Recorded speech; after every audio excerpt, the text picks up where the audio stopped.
Hello,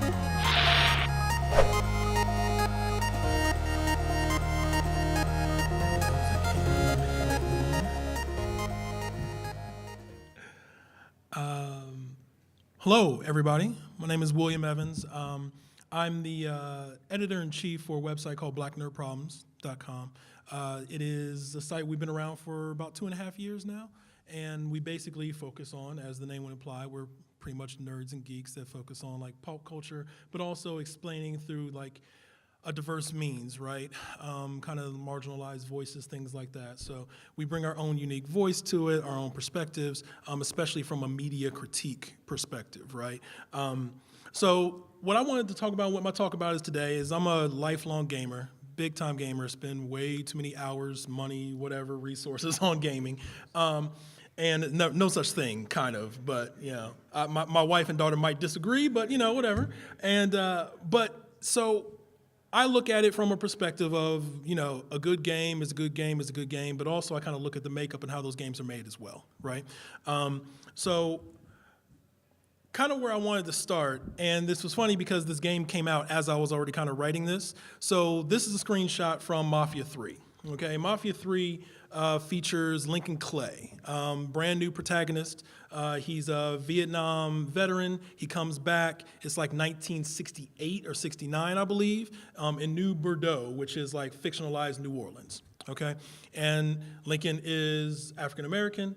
He's coming back to a family that's kind of involved in some organized crime structures, and it's kind of like it's of a GTA kind of model, right? Open world, kind of, you know, you can shoot anything, you can drive over anything kind of model.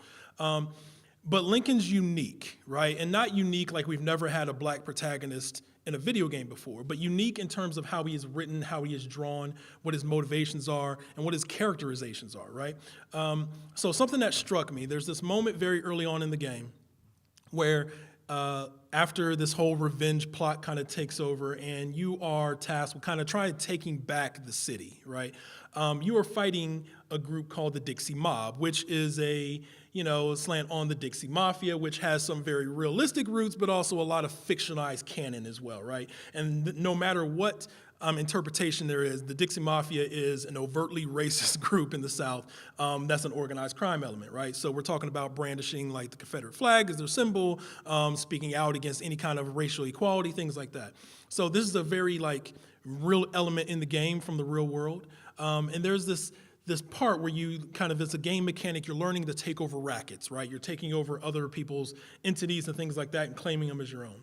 And the Dixie Mob has this prostitution ring in which not only is it like a brothel, but they're like basically enslaving women as sex slaves. And you are tasked with taking that down, and then eventually you'll take it over kind of thing. So you as Lincoln Clay, you go in and true, you know, open world shooter style, you're kind of massacring everything. But you realize, what I realized going through is that almost all the prostitutes in the racket are black, right? So you have mostly black prostitutes, sex slaves that are being enslaved by this racist crime family. You take that back, and then I would figure, okay, so this is where it kicks off, and now Lincoln has his own prostitution ring or whatever. But he actually, the narrative changes that to a jazz club, right? So let's parse that, right? You play as a black protagonist, you take down a racist organization that was enslaving black women for a sex sale, and then on top of that, after that's done, that physical space gets transformed into an art and creative venue for mostly black people. I played a lot of games, I don't think that's ever really happened, right? Completely unique narrative, and it really kind of hit me a certain kind of way because I'm like, I don't even know if they did that intentionally, right, in terms of what that effect would be. But it was pretty powerful, especially because so much media, when you're talking about period dramas, right? So we're talking about this game that takes place in the late 1960s. I watch a lot of TV and movies and things like that. Almost always, if you have a lot of black people or a lot of people of color in your period drama, is because it's a civil rights era or a slave movie, right? Very rarely do we have period dramas that aren't focused on those two things, where you can point out like more than 2 or 3 black people in the cast, right? I'm talking about Mad Men or The Knick or I don't know, Masters of Sex, right? These are always kind of like affluent communities, right, where there's not a lot of black people in them. And like the function of black people in those structures is basically to show how racist or how progressive the main characters are by how they respond to them, right? So they're rarely given their own agency. And so something like this to show up in a video game, I was really struck by, right? And especially this narrative that they went from kind of these women that were enslavement to turning this into a place of culture and art and enjoyment as an actual hub. But there's also stems of things that happen in this game that are very present today, right? There is like harassment from the police, right? There is something that's said at the very beginning of the game is like, this game is gonna use some offensive language and things like that. It does not pull any punches on that, right?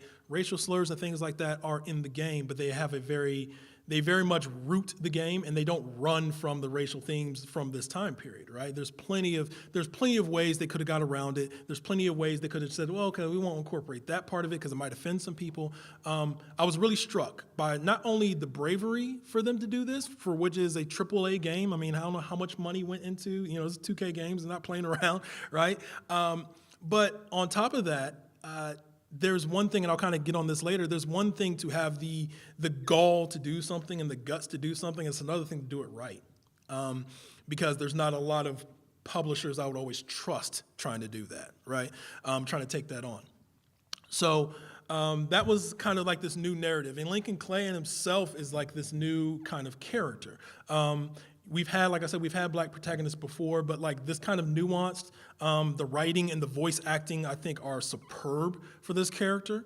I never felt like it was out of place. I never felt like it didn't seem like a real person, right? Like Lincoln, for me, as my family and community and things like that interact, I interact with people that talk and look and feel like Lincoln Clay all the time, which is not something that I've always been able to say in video games, right? So that's why he was super refreshing to me, and kind of served as this example of kind of where we can go with some narrative and where we can go with some characterization. And it really just takes a commitment to that kind of character. And this is a very lived-in character, right?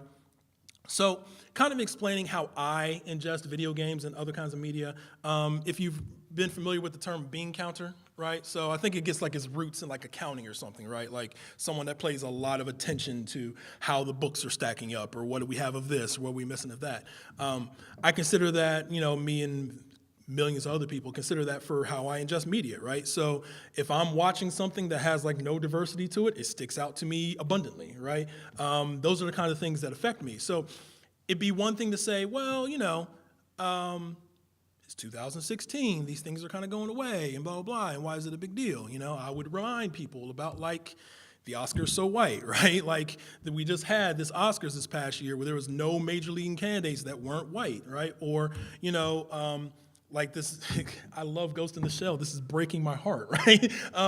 Someone that is a character that is based in like a fictionalized version of Japan, and they didn't even try, right? Or don't even get me started on like Matt Damon in the Great Wall movie and all that. So like these things are still present, where there's either an erasure or a whitewashing of something of that nature. These things are still present, and they're still important to kind of see where that representation goes. Right, and one of the things that was very cool, it's kind of a double-edged sword that happened in video games specifically, was like the rise of the created character, right? So now you can customize a character in a lot of games that are kind of like custom to how you want the person to look. And it may not necessarily be like how you look, but it's how you want the character to look, right? Which is still a step forward in a lot of ways. And so this one in particular, I remember picking up Metal Gear Phantom Pain. Right? And so in the beginning of that game, Snake is all kinds of messed up, right? Like he's in the hospital, he shouldn't even be alive. And I remember it takes you into this character creator. And I said, what the hell is this? This is a Metal Gear game, right? Like, there's no way I can make Snake black, right? And the answer is no. But but the fact that I could have this character that I could create inside the Metal Gear universe was wholly unique and something I didn't expect, because Metal Gear has been around since, I think, 1987, right? And I can probably count the number of black characters that actually appear in a Metal Gear game on like two hands since then, right? Which there was like Drebin in Metal Gear 4, who was the most annoying character that Metal Gear has probably put out. But like, so those kind of things make an impact. And I remember just like thinking, oh my God, like this is something I can do. And so the character creator, it puts developers in a double-edged box, right? So like, for instance, it's hard to custom navigate a narrative for a character when you're using created characters, right? Or it should be, right? It shouldn't be one size fits all if you're trying to develop a good story for your character. But on the other hand, it does do a lot of service for the consumer, especially someone that has not felt like they've been represented in games previously. So looking at like the custom character creator, how this plays out, I even play a ton of Destiny, as if you know, like my shirt indicates. But like the first thing I did was like I created a black woman with dreads, because I typically can't do that, right, in a game. Things like that, and things like that kind of show like this character that you created that is representing you is kind of a different entity, you know, until the last 10, 15 years in gaming, right? And still not always works out. So I kind of have this cool story about, so play Mass Effect, anyone? Okay. So I probably have like 3 character playthroughs of Mass Effect, which is an ungodly amount of hours I don't even want to try and calculate across 3 games. So one of my best friends, he's a hardcore gamer, he's a genius on the computer, things like that, and he's white. And I have had some issues with my computer or whatever, and he's like, yeah, let me take a look at it or whatever, just a lot of problems like it wasn't running right. And he's like, let me take a look at it before you do any kind of expensive upgrades and things, right? So I had my wallpaper was a screenshot from one of my Mass Effect playthroughs, right? And so it has my Shepard on there.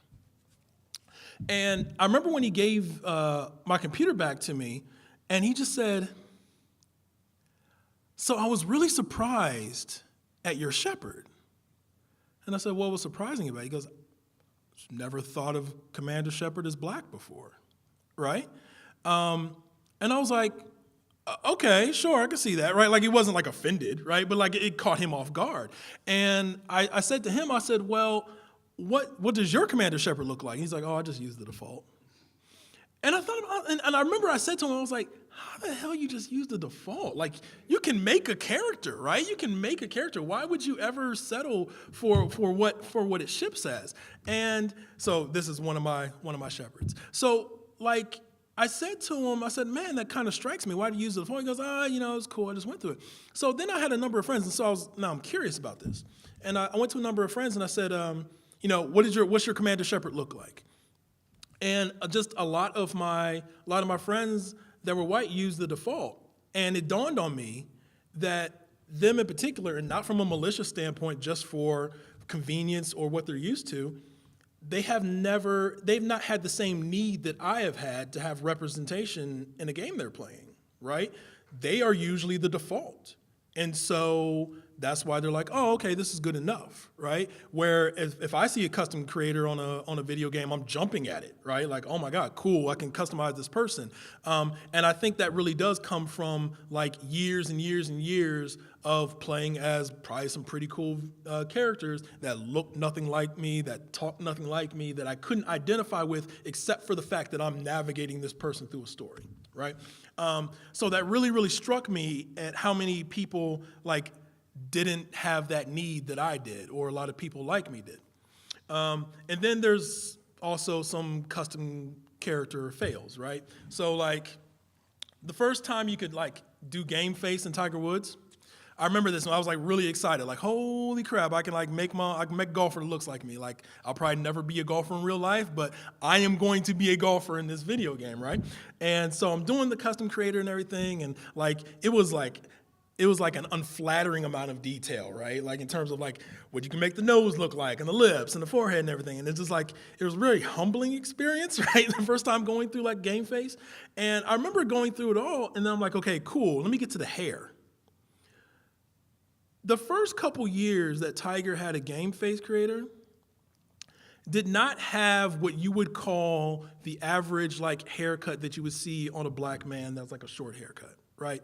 It was like straight hair or like wavy hair or like there wasn't even afros, I don't think, the first couple of years. Now there was cornrows, right? Like, so, but I remember thinking, I was like, I can't give my character the same haircut that Tiger Woods has and he's on the cover of your game, right?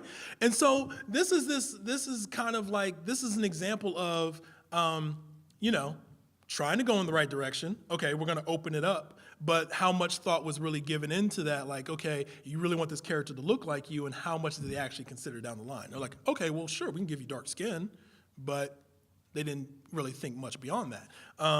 So that's kind of like one of those growth maturation things. And eventually I could give, you know, my character a fade, but like I could not in the first few years. And that was really striking to me that you couldn't do that. So, you know, the custom creator benefits a lot of things. So like when you're looking at some like kind of shifting gears, there are, and I have a lot of good examples of like diversity in gaming, but of course there's been a lot of missteps and erasure too. The thing that's ironic to me about Mafia 3 kind of having as much inclusion and as much consideration for racial, like not equality is not the word, but like having that much diverse characterization in the game is that like the first thing that comes to my mind in recent memory that's like a terrible example of that is Mafia 2, right? So I don't know if anyone remembers Mafia 2. Pretty short game. I remember it was a gorgeous looking game. Like they touted, you know, like destructible environments and things like that. And so I remember playing this game and already, you know, there's already like the stereotypical canon of like the Italian mafioso, right? And whether from whatever, you know, nonfiction to, you know, we have much more examples of fiction of the Italian mafioso, not necessarily the most racially tolerant people in the world, right? But it wasn't like, that would have made sense if like the characters that you were playing with are like just kind of like using racial slurs against these other, you know, marginalized people. That would have made sense. That would have been closer to realism, I guess. But that's not necessarily what the kind of the racism that presented itself in Mafia 2. Really, it was like the non-character-to-character interactions, like how the world portrayed these characters, right? So anytime you went to Chinatown and you heard like the voiceovers and like the background and things like that, or you only saw the black people in the really bad neighborhoods and they made a fact to tell you how bad the neighborhood you were going to before you saw any black faces, right? But the biggest example of that was when you were in prison, right? And so you're fighting against you know, these Chinese organized crime organizations. And I remember, not in retrospect, I remember playing this in real time and thinking, oh my God, like the things that they had the Chinese characters saying, like the voices, they sound, you know, for lack of a better term, it sounded like a minstrel show, right? And I remember this is kind of where like the original, me and my friend used to joke about this. We probably should have went into this and made a lot of money. We said we were gonna like make a consulting firm where like you as a developer, you just call us in to tell us how racist your game might be. Because a lot of it is like, this is what I do like when I'm watching, a great example is like Game of Thrones, right? Game of Thrones, and I watch Game of Thrones. I've read all the books thus far. And everything, and I'm a big fan. It also treats women like terribly, right? Like, there's no middle ground with the women in Game of Thrones, right? Either they're running everything or they're just like treated like garbage in Game of Thrones. And the conversation I usually have back and forth with, you know, some of my people that are contributors on the site is like, I wonder how many women are in that writing room, right? And so that's kind of the same perspective I have, either whether it be video games, movies, or whatever. Like, how many people of the, from the diaspora of the character you're portraying are actually input, to what you're putting out there? And I would find it very, very, very hard to believe that any Asian American Pacific Islanders were in the room when they wrote the dialogue or did the voices for these characters, right? It's rough. It's embarrassing almost, right? And it's cringeworthy. And I remember going through and I was just like, yeah, this is a pretty bad example of kind of how you want to incorporate other races into this, right? So that's one of the examples. Another big one was Letitia from Deus Ex, right? So this actually, unlike Mafia 2, this one stirred up a little bit more controversy.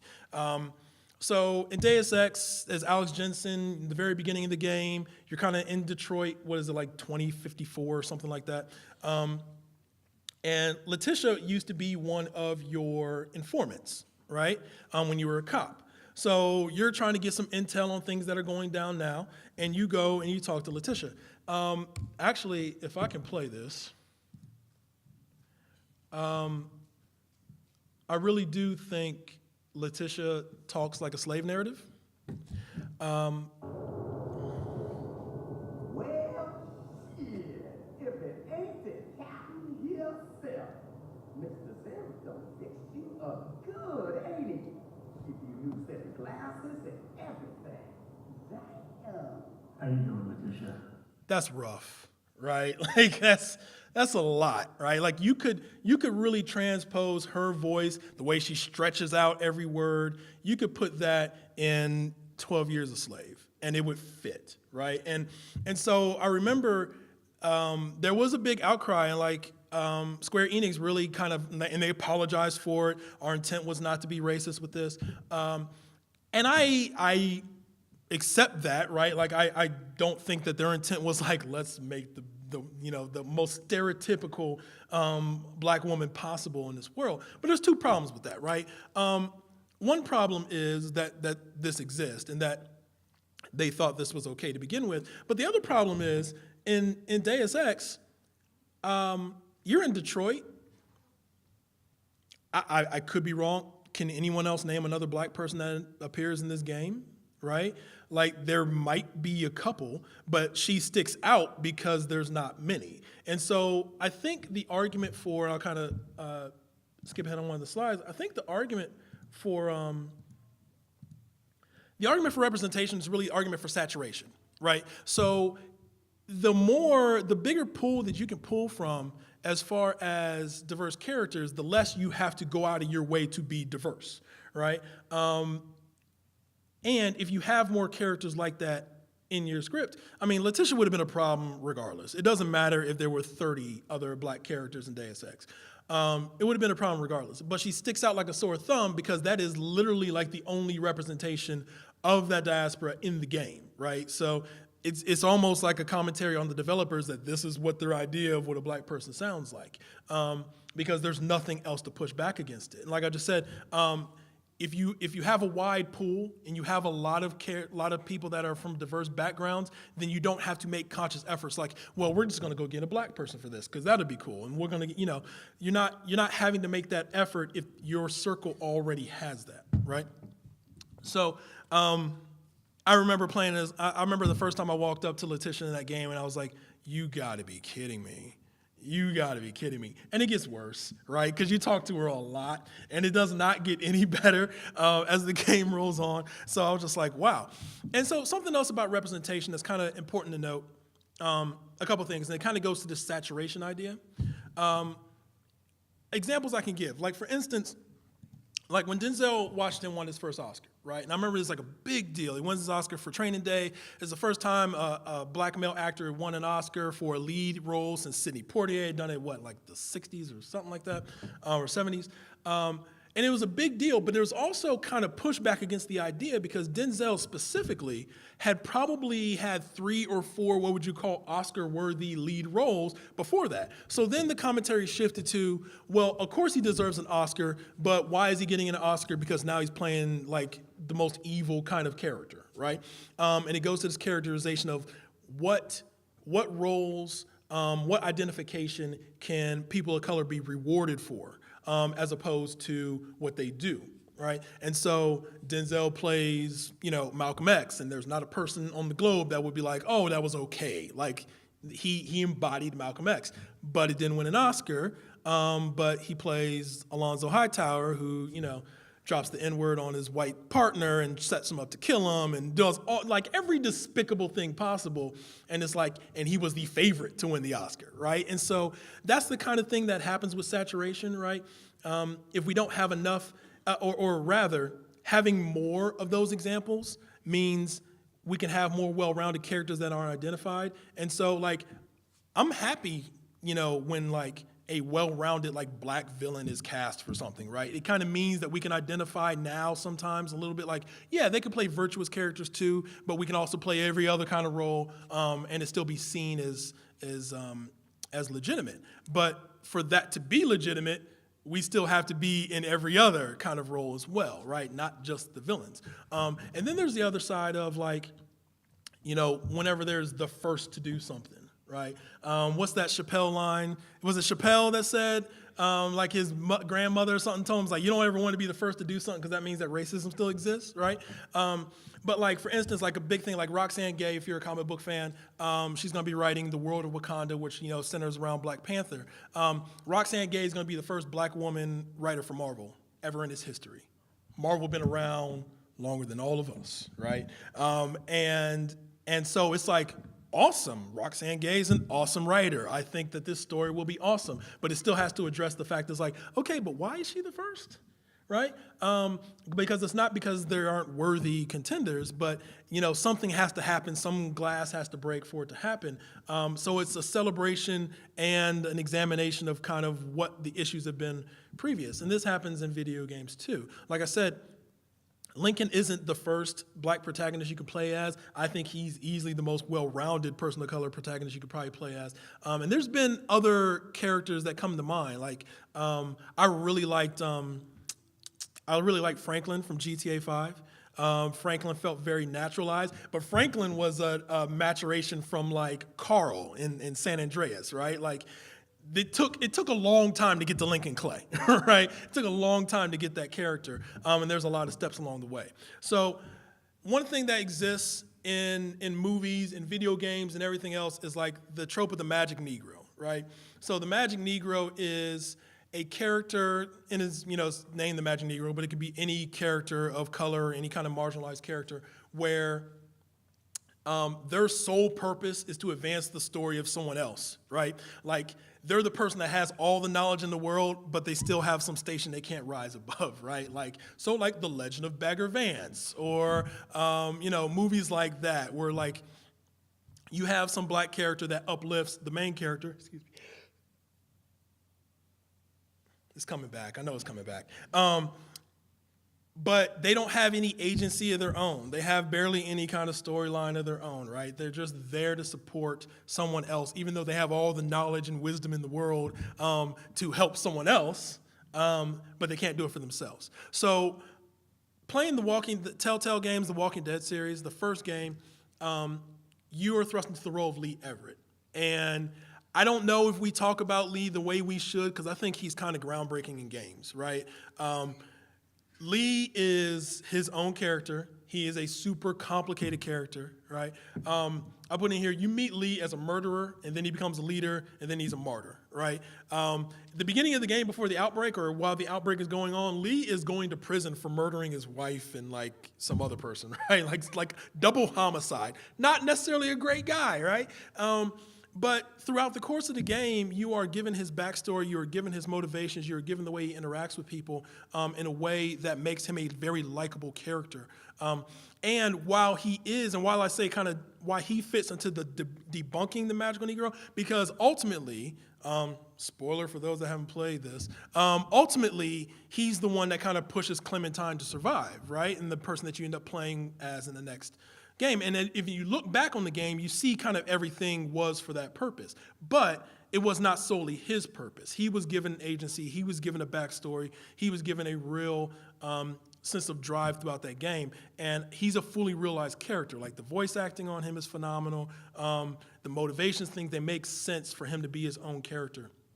And they could have went a lot of different ways with that. They could have made that Clementine story from the beginning, right? You may have still played as Lee, but every single thing you did was to boost her up, and you never, could have made his character very thin. And they went the other way. So he's like a very good example of kind of like what that looks like to have representation and have him be a fully realized character.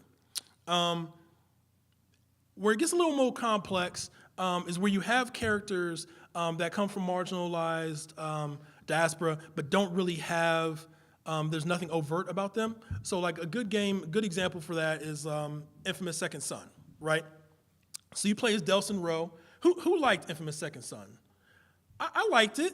It kind of got like so-so reviews, but I'm like, this game's kind of dope. So you play as Delson Rowe, and here's the thing. If you're not paying attention, like Delson Rowe, he comes from a Native American tribe, right? And that's how the game starts. The game is very heavy about how he is part of this tribe and how his tribe fits into the city. And then something happens where he has to go off into Seattle proper, so to speak, and find a way to cure people from his tribe. The thing that's interesting about him, though, and while I kind of have him under representation for representation's sake, is because the middle swath of that game, none of that exists. You're just a guy running around like doing stuff in the city and gaining powers, right? So it's very heavy about his tribe in the beginning, but towards the middle of the game and pretty much mostly near the end of the game, none of that's ever revisited, right? So we have no idea of kind of what his attachment is to his ethnic heritage or whatever. And so is that a good or a bad thing, right? Because the ultimate goal, once we're at a even playing field, so to speak, is that that's never an issue. You're just a character or you're just a person in the world existing, and your race or whatever is not an issue. But still living in a climate where it is an issue, where we have kind of lack of representation, it's kind of striking. What's the benefit? Could this game exist the exact same way without him being Native American? Could he just be white? Probably. Right? Like there's nothing that really informs it until you get like to the end and then you're back at your tribe, right? Like the very end, the postscript of it, after you've basically finished the game. But in between, the only connection that you have to the tribe and the family is the brother who's very disassociated from that tribe. So it's kind of this weird conundrum of, what service are they really doing to a character that should be marginalized? And again, I have kind of some different examples specifically for how that can be. Like another example for that, and this is kind of a weird one too, is Portal, right? So Chell in Portal, she's Asian American. What does it matter?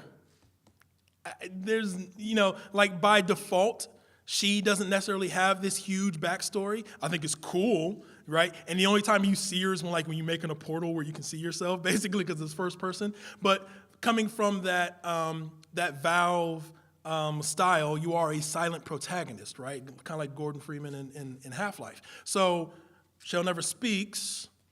We don't really know anything about her background except she's a test subject stuck in this underground bunker with the crazy GLaDOS, who I think is still the best villain ever to be created in video games.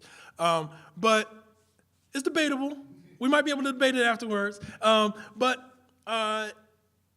So Chell is Asian American, but what does it matter? Right? Is there a point to that? Would it be different if Chell was a white dude? Would it matter? I don't think it probably wouldn't. But it doesn't make it a bad thing. But it's one of those things that kind of brings up the question, right? Like, when are you doing representation for representation's sake? When are you just checking a box for diversity? Like, oh, actually, we are pretty diverse. Our main character was Native American. What impact did it have on the narrative? And it doesn't necessarily mean that it's wrong, but it's a question to consider, right? And so, move forward, when is it the other side?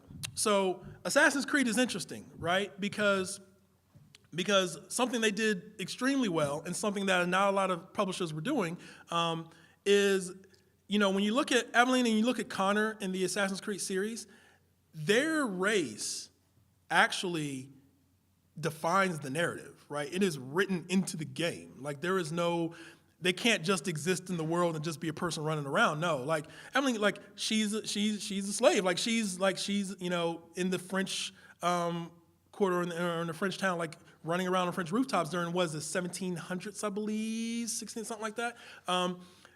Connor is Native American, and his tribe is almost wiped out, right? And like his whole mission is revenge about what was done to his tribe specifically. And obviously, from the imagery and the weapons and everything else like that, he isn't just some other character fit in. Like the narrative is really enforced by what his identity is, right? So that's where it's the other way around, where you don't just have like a marginalized character set in a world where it doesn't matter. Now the world is structured around the fact that they are a marginalized character, and it forms the narrative, right?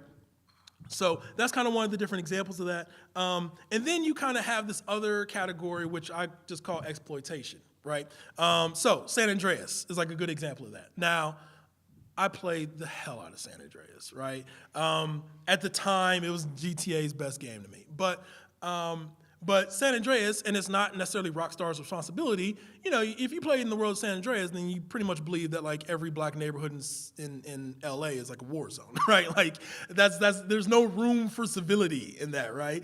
And so it's hard to give like San Andreas credit for being diverse because like almost every character in there is a criminal, right? So that's like one of those things for exploitation. And I think like the Just Cause series is kind of like that too, right? Not necessarily the same way as San Andreas, but like Rico is, because there's not a ton of, you know, either Mexican or Latino American characters in video games, Rico's kind of almost the face of that. And so when the face of that is like big, you know, big action, everything blows up star that like runs around and kills things, it's just that it gets back to that saturation. It's like, well, what are the other examples? Is this what the example is? So like, hey, what's a Latino American, you know, in a video game? He blows a lot of stuff up, right? Like that's really one of the brief representations. So that's kind of fits into that exploitation category of it, right? So something I think is very interesting kind of moving forward is like how games like that take on race directly, right? So obviously I talked about Mafia 3 at the beginning of this, but there's good representations for like who takes on race directly, or just representations of the characters that are kind of fully fleshed out, where it's not necessarily like the plot of the game is race, but these characters feel full and they feel represented. And just kind of like I had a bunch of those. Like I love like Alex Nino in Half-Life, or Faith, right, in Mirror's Edge. Can we get Beyond Good and Evil 2 already, right, with Eve? Last of Us, that's just sad, man. That's just sad. I hate revisiting that. It's not right. It's not right. And then like Sheva Alomar, right? And so like this isn't only just good representation in terms of showing them on screen, but like the voice acting for this makes a big difference too. When you go back to Infamous Second Son, Delson Rowe, who is Native American, he's voiced by the legendary Troy Baker, right? And Troy is one of the 3 best voice actors probably, you know, for video games going. Troy is also very white, right? So like what decisions do you make about your Native American character when you've cast them as someone that has voiced a lot of other characters that are white, right? What does that really say about the representation? What does that say about the depth of the character that you're actually trying to express? And the difference with like all the characters I listed here, they do have marginalized voices that are kind of behind the boards voicing them as well, right? So one of the things that I want to talk about, like talking about race very definitively in a video game, is BioShock Infinite, right? BioShock Infinite shocked me when I first played it because I did not expect any of that, right? So who's played the whole BioShock series? Anybody? Okay. The first 2 BioShock games, they take place below the sea. They deal with like some other separate society. It does not prepare you for what's in Infinite from a plot standpoint, right? You go up to this city in the clouds of Columbia, and as I stated, like BioShock Infinite is a complicated story about a man in a city, a lighthouse. That's an inside joke for those that finished the game. But the setting of Columbia is really about white supremacy. And I don't say that as hyperbole. Like it really is, there's literature sprinkled throughout. This is what we will do to uprise the white man. And like it is really like beating down like black and Irish people in the community, right? And so like an abolitionist movement grows in the middle of this game. And I was not expecting that, right? And so you're walking past, and this is a screenshot from the game. This is actual like literature that is sprinkled throughout this middle swath of the game. And I thought, you know, BioShock or Irrational Games at the moment, they were huge, right? Like BioShock titles, those things are going to sell out whenever they come. And so this was like a big shock to have something this overt tackled in the game. As opposed to like I gave props to Assassin's Creed beforehand. Assassin's Creed Black Flag. You know what you can do in Assassin's Creed Black Flag? You can infiltrate a plantation. You can steal everything, you know, all the wares you need and goods, but you leave the slaves. And I said, come on, come on, right? Oh, so if you want to pay for the DLC, you can play Cry Freedom. You can free all the slaves you want. But in the game proper, you go through on a plantation. There's not an option to kill the overseers and let the people run free. You get your goods and you're kind of, it's like as soon as you get to your destination, like the mission's over, right? So that always struck me. I'm like, like I know that may have been a lot more game to put in, but like, so kind of going back to BioShock, one of my favorite characters of all time is Daisy Fitzroy, right? She is the video game version of Nat Turner, okay? Like it leads the revolt, the rebellion in BioShock Infinite. And I've only got a couple minutes. I kind of wanted to play this. One of the more like powerful scenes, especially when you're talking about race in a video game.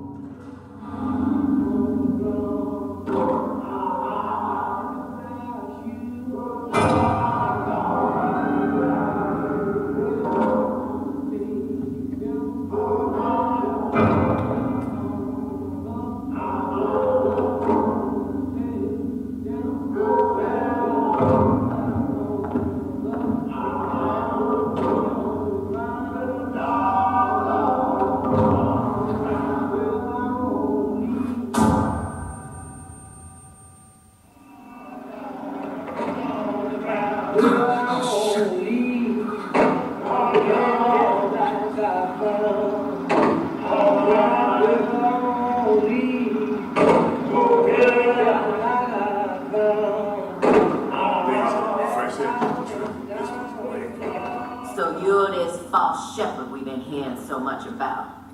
Caused a mess of trouble at the raffle. You Fitzroy? Nothing but. I got no quarrel with you or your Vox Populi. This is my airship you're hanging me out of, and I got perilous need of it. Really? Because it sure look like old Comstock's airship to Listen, me. I ain't looking for a fight. There's already a fight to win. Only question is, which side are you on? Comstock is the god of the white man, the rich man, the pitiless man. But if you believe in common folk, then join the Vox. If you believe in the righteous folk, then join the Vox. My ship. And the Vox shall give her to you. But first, you must help the Vox. Down in Finkton, there's a gunsmith that can supply weapons to our cause. Get our guns from him, and you shall have your ship back.